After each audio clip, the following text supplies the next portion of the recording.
So our original song, Willow. Willow. Interestingly, we wrote it, played it on the record. Mm-hmm.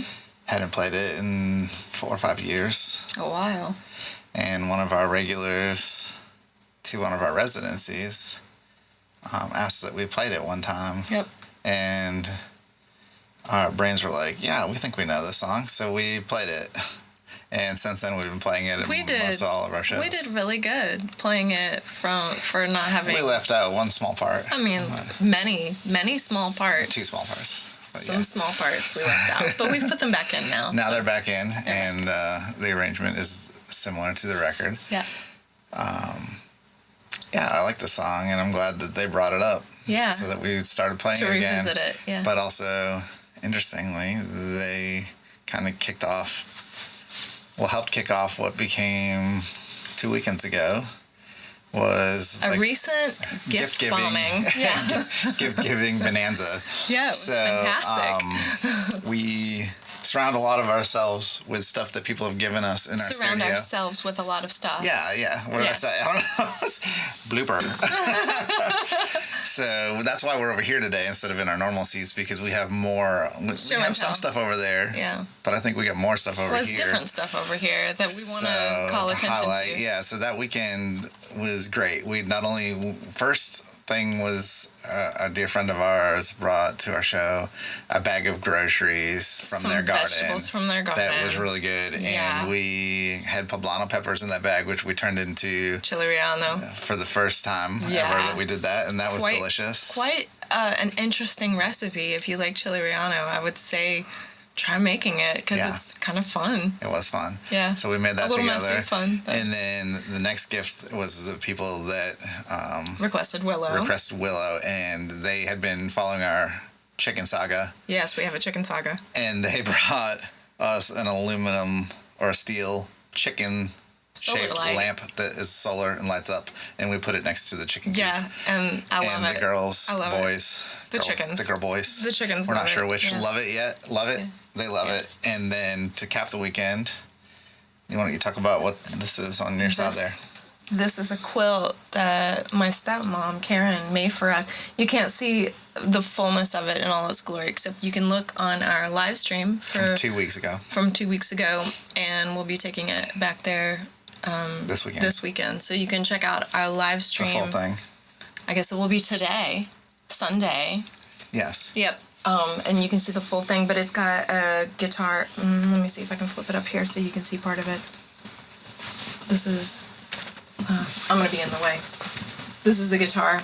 And you can't see it unless you're really close. But the quilting on it is musical notes and like the treble clef. It's really creative and beautiful and just really a labor of love for us that we so appreciate. And yeah, so that was that weekend. But we have a lot of other things that are very near and dear to our heart. And some of them are not even in this room. They're all throughout our house. Yeah. Because we love the gifts that you all bring us. Yeah. And we're here for it. And some of the things are people's art that they've tipped us at places like this one, this Love is one of Big. the very first things that I remember receiving for playing music. We got that when we were playing at a farmer's market, and this person had all this really cool, vibrant art and said, pick you something. And that was that. Yeah.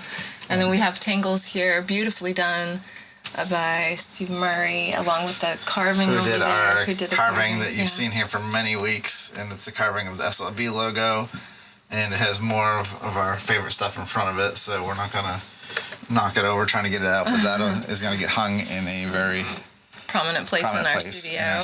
As soon as we finish that part of it. A picture frame made up. It's called Blood Elder? Blood Ash? Blood Elder? I think Blood Elder. Okay, one of the two. But that's going to have to be moved into the frame, so you want to grab it right quick? That's another thing. Yeah. It came with the picture of us in it. Yeah, and I don't... And I mean, it's handmade and signed and everything. The back is beautiful. Beautiful. Yeah. And we've got some art by Ash, by one of our young viewers. Yeah. I didn't even know that was up there. Yeah, I do. There's so much stuff. It's like we could easily oversight some of it. But yeah, we love it. Thank you. Yeah. Thank you guys so much. Yeah, thank you very much. We like to give the shout out each week, but and don't expect anything in return. We also really enjoy getting we really gifts. enjoy loving the gifts. So we've also had, it's worth a mention that some of our viewers from out of the country have actually sent us, which I know is probably more expensive to just send the gifts. Oh my goodness. We've had chocolates. Books, calendars, chocolates, from a very from France. Kind from individual. Dennis, and we have the little quilt there too. I'm just looking around and I'm seeing more things. Yeah, my stage quilt. It's a little slick for me to stand on instead of my rug, but it was created for stage from one of our friends out in Coleman, Alabama. Yeah. So, I mean, we have gathered things that are so meaningful from all over the country and outside of the country. It's kind of amazing to see. We do. And it's not that the gift is the thing. It's that I feel like we've inspired people. I think that in a certain kind of way. Yeah, it makes me feel a certain kind of way looking at it. It brings me joy and happiness to see it, that somebody would take time out of their day to make something for us. Yeah. Or, or time out of their months of life. Yeah. Months of life. That's these are huge. There's some things that took, and it doesn't matter how much time, like an hour, days. Yeah, there's a lot of this work is taking people time and a lot of time and effort, and we're just very appreciative. Yeah. And we thank you all very much for supporting us, not only financially, as we have moved into a full-time musician. Here we are, full-time musicians now. But also with your gifts of your labors of love and your heart. And we just really appreciate that. Yeah, we do. So, looping back around to the song Willow, what's the story that you told yourself on listening to the lyrics? Well, since I was involved in the process. Yeah, but we have recently discovered that even being involved in the process, our lyrics own lyrics, we feel differently about the story that they're telling. Yeah, so to me, I think, this is just a song about loss and coming to terms with that, and also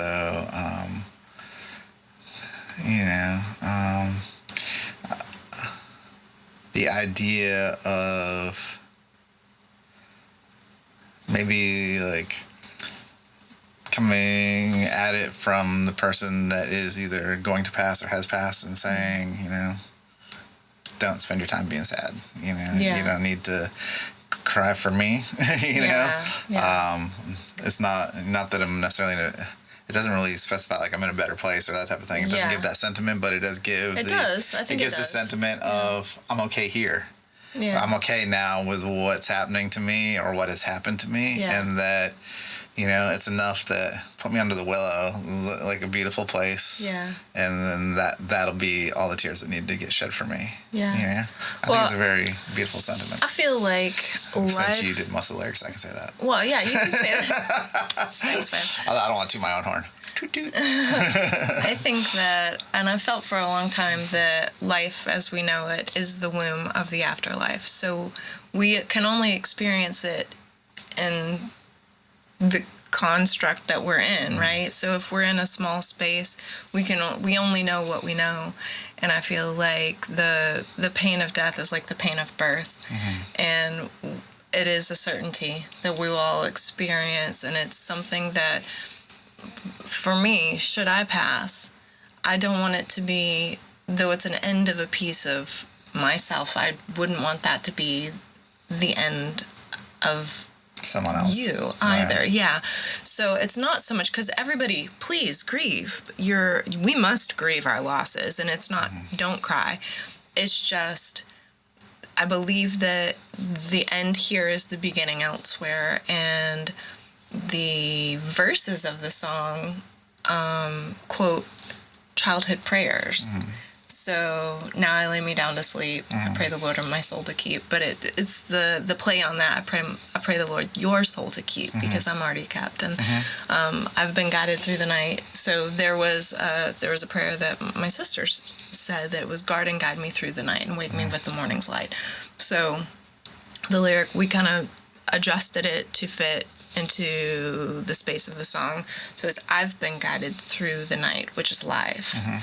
Now I'm waking in the morning light. So it is kind of saying I'm waking in And it's a sad but hopeful, which is always the best kind of sad songs. Yeah. Because they give you like a little bit more perspective on life sometimes. And I think that it is a beautiful notion that like we grieve if we think of it from a logical perspective, which grief obviously is not logical, like, you know, in the moment. Yeah. However, that being said, we're being sad for something that we really don't know anything about. Well, I feel like for me, we have been unable to experience the other side. We don't know. For me, it's not so much grieving the death itself, and also we don't talk enough about death as a society, though it is the one thing we're all going to have to experience, right? It's going to touch us, and then we're going to experience it. So I think that when I grieve, it's selfishly. I'm grieving my inability to create new memories with a person that I love. And I grieve that I feel like my love is now one-sided instead of being reciprocal, you know, and I don't know for sure that that's the case. I don't know that the people that I love aren't somewhere still loving me. Well, that's because we seem to want to operate our brains on a timeline instead of a time space, because somebody's given you love in the past, right? Yeah. Is it a singular event on a timeline, or is love something that happens all around you? Like, it's like I feel my parents' love of the nurturing in the growth years, you know, throughout my life. Not it wasn't just something that happened to me and then it was over. It's not like a finite thing, you know. So I think that in that sense, the love that people created and that you had with the deceased person is still happening even after they're gone. Right. You know, and a lot of that actually happens through the memories that are stirred up through their death, is what I found. Oh, yeah. Because, like, you start to remember all these things and how much you loved them. And I think that, you know, one of the misconceptions, or maybe the inaccuracies in the way that we describe things, is the overwhelming the overwhelmed feeling that you feel in death, you know? Somebody passes and you feel overwhelmed. It's not just sadness. It's like you're overwhelmed by feelings as a whole, because it does stir up a lot of the love, and it stirs up a lot of the memories and the kindnesses. I'm getting my feels a little bit here just talking about it. So I don't think that we often think that, you know, maybe like death, you feel guilty about feeling happy about some of the memories, but I don't think it's okay. And I think that's overwhelming. I think too, a lot of people feel like laughter at a funeral is inappropriate, and I don't. If that person brought that sort of joy and you're sharing the stories about some of the silly things that they did or whatnot, and of course during a service, perhaps that's not an appropriate time to be doing much of anything other than crying, but in telling stories and kind of reliving those with the other people that love them, I think that's entirely appropriate. And it's a hard subject. And I've recently heard some very wise women in my life say, why don't they have a Death for Dummies book? Because it so often falls on the most bereaved person, the person that's closest to the person that's deceased, to deal with all the life things left over. And they oftentimes left comforting all the other people, because they want to. The people need to be comforted in a way to help understand why the death happened, but the person that the people that usually know that are the people closest to the deceased, and they don't really need to be the person distributing this information and keep going over and over and over. That person who's their life has been impacted the most by the loss is often leaned on for the comfort, and it's not even perceived that way. Right. It's kind of backwards, and I know there's a lot of folks that they say just reach out if you need something, and I'll say this from the inside of grief looking out. No, most people are not going to reach out if they need something. They need you to reach in and just do something. Don't ask what they need. Bring them a meal. Right. Like, don't impose on the space, but send them a text and say, I love you. You don't have to respond. I just want you to know that I'm thinking about you and I love you and I want to walk this out with you. And say, I don't know how. I don't know what to say. Right. It's completely acceptable. I have no words for this moment. Sometimes more so than acting like you have all the answers. Yeah, or that your experience, though it may be similar, is the same. And everybody's looking for common ground. I'm not saying it's wrong to be there for your people. You need to be there for your people. Just be aware. Like, read the room. Yeah. Just read the room. Be aware that what you think might be right for the moment may not be right for the moment. It might not be right for them either. Right. I mean, depending on belief system and where they're at in their grieving process. And one thing I will say that I think is pretty universal is, like, I've naughty self for putting it in the song is to tell somebody not to cry during their grief. Yeah. Cry if you want to. It is completely okay. And breaking down, I feel like, is the wrong term for it. I think this is different in the song because it's the person that's gone away, or the person going away. It's different from you to be like, it's a sentiment because it could be like, hey, like if I pass, when I pass, like, I don't want you to suffer in life. I want you to move on with your life. Yeah. You know, it's that sentiment, and that's okay. Yeah, I think so. I think but also it's entirely different than like in the an actual uninvolved grieving process. It's an entirely different thing if an uninvolved person comes up and says, "Don't cry, move on." Like, yeah, no, like, that's I don't ridiculous. need to move on. I'll move on when I want to. And I feel like also that our term in society, I kind of touched on it, is of breaking down. People say, "Oh, they just broke down." That's just inaccurate. They had emotions in front of you. That's not breaking down. That's being as strong as they can in that moment.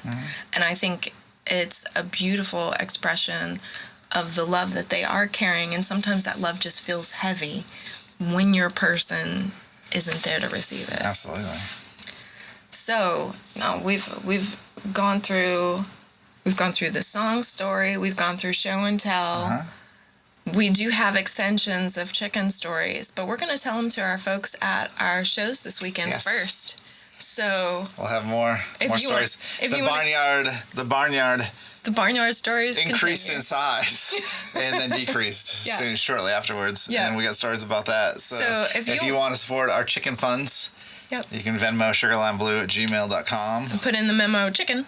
Yeah, put in the memo chicken. Or farmyard. Right. And then also we got our tie-dye thing going on again. We've sold a lot of those at shows lately. So if you want a custom tie-dye, we showed the colors last week in the chat that we have. They did ask for swatches of the colors. So I think I'm not sure how to share that. I can maybe try and find colors that are I think the best thing to do is, if you don't want specific colors, is that wait until they're dyed or ask us. Even now we have some that are finished. So ask us for what we might have in your size, and we can send you some pictures, and we can go that way. But they were asking for swatches. One person was asking for swatches of the colors that I mentioned, and technically, I'm not sure how to do that. I'll look into that a little more this week so that we can maybe give you a little more detail on it. I can show you the ones that I've used in the past on a shirt. We can do that, but for the new ones, I'm not sure yet. All I've got is a color swatch. And they don't from dye. They don't. It's not exact. They don't come out the way that they say it's going to come out. And how it bleeds together, it's different. So I really think the best is to ask for the shirts in your size, and then pick the one that you like the best. And if there's one that you particularly don't like a certain color, you can always say, "Can I get a custom one like that, but without such and such?" Yeah. It's usually easier to navigate in that type of fashion.